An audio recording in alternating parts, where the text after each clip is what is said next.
It might be just useful to start off just by explaining what a learning journey is. Okay, it's the assessment tool we use in the earliest foundation stage. So there are 6 areas of learning, and to assess where the girls are, we use a learning journey to make photographic observations, written observations, do videos and things like that. Learning journey is particularly useful because you cannot do any kind of tests with your children of such a young age. So it's got to be continual observations. It's the only way we can assess them. And the learning journeys are just a culmination of them all together. It's something nice for parents to see, so it's good for our communication with them. You know, I'm a parent that spends probably 50% of my time out of the country. So to go online to see what my child is doing from distant fields is fantastic. It really is. You know, you actually feel that the family's there with you some of the time. Doing it with their parents at home is invaluable to us because that's so important for them to share. And also they're adding videos and photos on themselves at home with the help of their parents. So yeah, they're getting more involved in their own learning.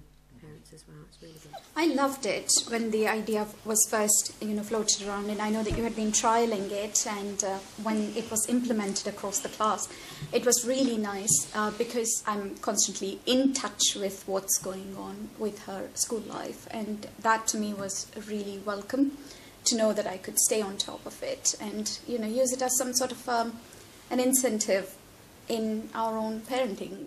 By us seeing what they're doing at school, it's the communication aspect, isn't it? You know, we are seeing what they're doing, therefore we're being able to assist with what they're doing at school and bring their learning on. Example is the chicks came in this week and she was a carer for the day, and she was explaining to me about the food and how, and it just brought us into about a 20-minute conversation discussing what they got up to. So I think they do get quite proud and excited to see their pictures being put on.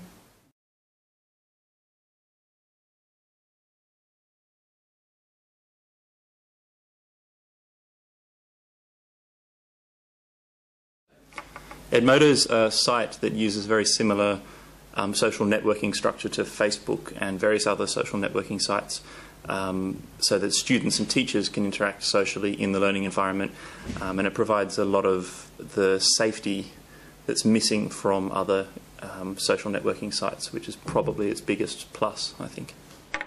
It's amazing how much they were able to gain from using a format that they already know, and apply that to learning that they would normally have just done in a classroom normally. I mean, we do internet research all the time in music on new topics, but to have it directed in a way where they could interact with each other really directly on something they see is quite cool and fun, it really pushed along very much quicker than I've ever seen it before. They were able to get into much more depth than they ever have with just sitting in pairs at computers, talking maybe to the person next to them or discussing as a class in a kind of regular classroom format where everything's quite rigid and formal and they all know the rules and you put your hand up. In this way they all threw in their ideas and people commented on them and discussions emerged, and they often went off on tangents that I hadn't planned, which were all really positive actually.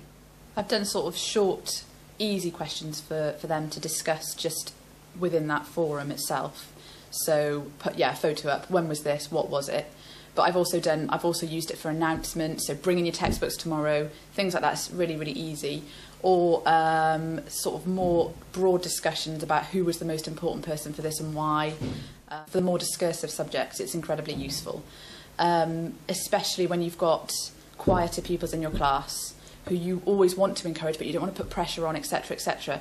I've found that this is a really, really good way of getting their attention and getting their confidence to speak, because they can they can feel more comfortable in that environment. They can think about what they're going to write before they say it, and so if they are worried about saying something silly, they've got that time and space to contribute. Yeah, I definitely think it's useful because if there's anything we're unsure of, we can either post it for everyone else to also put in like their opinions. Yeah, over the Easter holiday I had a question, or one of the other girls had a question, then I answered it, but then Sophie also put her input in it, and it was really useful to see how each of us sort of interpreted the question, and so that we could understand it more.